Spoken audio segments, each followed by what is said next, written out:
Mesdames et messieurs, bienvenue, vous êtes sur Bosolo Télévision, c'est l'heure du journal. Avant tout, voici le sommaire.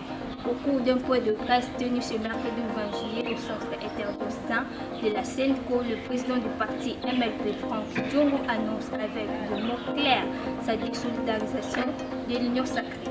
Le commissaire provincial de la police ville de Kinshasa, Sylvano Kasongo, interdit strictement l'utilisation de la cour des états-majors de la police nationale comme parking automobile et de motos privées ce mardi 19 juillet 2020. Les différentes sorties médiatiques ce dernier temps en République démocratique du Congo dans les camps politiques ne laissent pas inaperçue la classe politique. Une fois de plus, mesdames et messieurs, bonjour. Au cours d'un point de presse tenu ce mercredi 20 juillet au centre interdocin de la CENCO, le président du parti politique MLP, Franck Diongo, annonce avec de mots clairs sa désolidarisation de l'Union sacrée. Plus de détails avec Don Magie.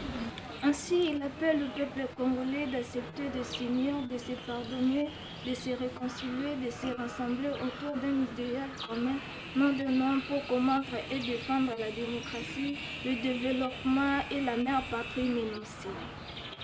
Il invite le peuple congolais à rejeter avec force le vote électronique au cas où la CENI s'obstinera à imposer. Il affirme par ailleurs la participation de LMP, son parti aux élections de 2023, à tous les niveaux.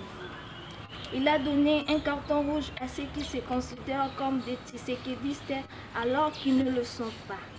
Selon lui, le projet des 145 territoires est politiquement réaliste, techniquement réfutable et juridiquement illégal. Pour Franck Diongo, sa sortie en prison n'était pas une faveur de qui que ce soit, mais certains droits. Parlons maintenant de la sécurité. Le commissaire provincial de la police nationale de ville de Kinshasa, Sylvano Kasongo, interdit strictement l'utilisation des cours des états-majors de la police nationale comme parking automobile et de motos privées ce mardi 19 juillet. Plus de détails avec Marie Yakoudali. On l'en croit dans un communiqué de presse, le numéro 1 de la police ville de Kinshasa a indiqué que cette mesure entre en vigueur ce mardi 19 juillet 2022. Sylvano Kasongo signale que les équipes de contrôle sont en pièce d'œuvre pour l'application stricte de cette mesure. Le commissariat urbain, le commissariat de la police ainsi que le sous-commissariat ne peuvent recevoir dans leur cours que le véhicule et moto de la police ou des engins roulant en perquisition. Parlons de la politique. Les différentes sortes médiatiques de ces derniers temps en République démocratique du Congo, dont les cas politiques ne laissent pas inaperçue la classe politique.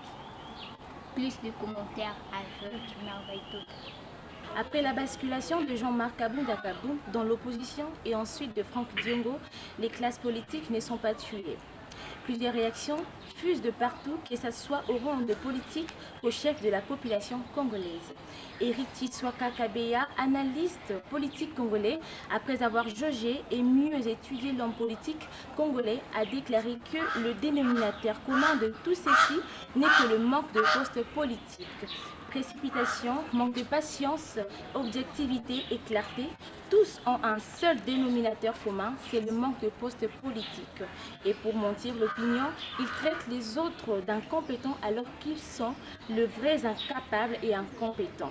Dieu est en train de nettoyer l'ancienne classe politique. Le président Fachi doit désormais compter sur une nouvelle classe politique afin de booster l'émergence de toute la population congolaise. Signalons que déjà l'année prochaine, les élections s'annoncent houleuses. Plusieurs acteurs politiques congolais se préparent déjà pour affronter ces dernières. Des plateformes se font et se défont à tous les niveaux. Le futur nous le dira sûrement. Les forces armées de la République démocratique du Congo FARDC ont lancé des offensives contre les rebelles ADF depuis le lundi 11 juillet dernier dans plusieurs villages de la chefferie Boislézé, Vokuntu, précisément dans la province d'Ituri. Plus de détails avec Driss Michel. Dans ce cadre, 22 rebelles ADF ont été tués, 8 armes de type AK-47 ainsi que d'autres matériels de guerre, dont un tourailleur, ont été récupérés. Le lieutenant Gilles Ngongo, porte-parole de l'armée Anitouri, qui l'a fait savoir, rassure que grâce à ces offensives, les FARDC prennent le contrôle des entités d'Indimo, Mongé, Mbiyo, Otomabere et Epanza. La population de cette partie du pays est appelée à la vigilance et à renforcer la collaboration avec l'armée pour traquer l'ennemi.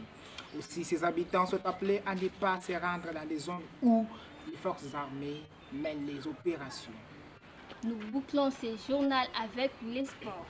L'évêque Pascal Mukuna, à travers un courrier daté du 6 juillet 2022 adressé à la division des activités physiques et sportives d'APES, sollicite que Renaissance devienne une société à objet sportif.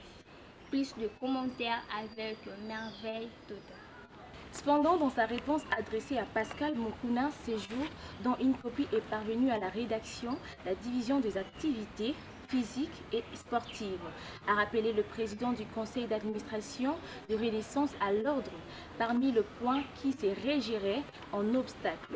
Se trouvant dans un cul-de-sac, l'homme du retour à la parole aurait toutefois sollicité le report de l'Assemblée générale et hors d'une heure du club. Une situation qui a créé des remous dans les installations de la Linafoot à Kinshasa. Mesdames et messieurs, c'est la fin de cette session d'information présentée par Priskama Kolondia. Mais avant de nous quitter, voici donc les rappels de titres.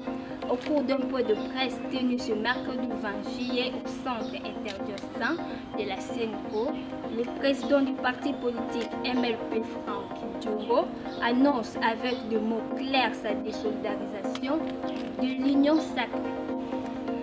Le commissaire provincial de la police ville de Kinshasa, Silvano, interdit strictement l'utilisation de la cour des états-majors de la police nationale comme parking d'automobiles et de motos privées ce mardi 19 juillet 2020. Les différentes sorties médiatiques ce dernier temps en République démocratique du Congo, dont les camps politiques ne laissent pas inaperçue la classe politique.